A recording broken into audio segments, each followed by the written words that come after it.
Army chief general Syed Asim Munir की ज़ेरे सदारत 2 रोज़ा 84वीं फॉर्मेशन कमांडर्स कॉन्फ्रेंस। इस्लामाबाद की अहम सरकारी इमारतों को महफूज बनाने के लिए पाक फौज की कानूनी तैनाती के खिलाफ बदनीयती पर मबनी प्रोपेगेंडे पर इजहार तशवीश। ISPR के मुताबिक फोरम के शुरका का कहना था कि ये प्रोपेगेंडा बास सियासी अनासर के मज़मूम अज़ाइम के तसलसल की अक्कासी करता है, जिसका मकसद पाकिस्तान की अवाम, मुसल्लह फ़ौज और इदारों के दरमियान दरार पैदा करना है। हुकूमत जहर उगलने वालों के खिलाफ सख्त कानून बनाए, जाली खबरें फैलाने वालों को कटहरे में लाया जाए।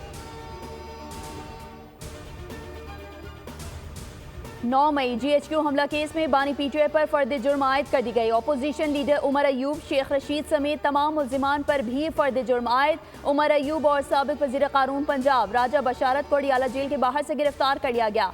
फर्द जुर्म ATC के जज अमजद अली शाह ने पढ़कर सुनाए। उमर अयूब और राजा बशारत को अदालत में पेश करने का हुक्म।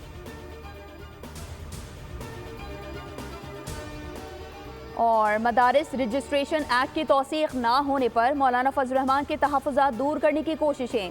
वज़ीर आज़म के मुशीर राना सनाउल्लाह और सेनेटर फैसल वावडा मौलाना फजल रहमान को मनाने पहुंच गए। बिल की मंजूरी के लिए पार्लियामेंट का मुश्तरका इजलास तलब करने के मामले पर भी गौर किया गया। हुकूमत अपने वादे पर कायम रहे।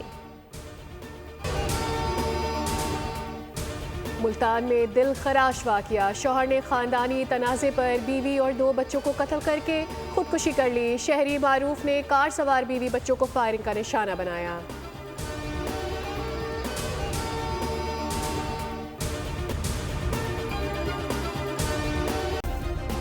सब्सक्राइब करें और बेल दबाएं ताकि कोई खबर रह न जाए।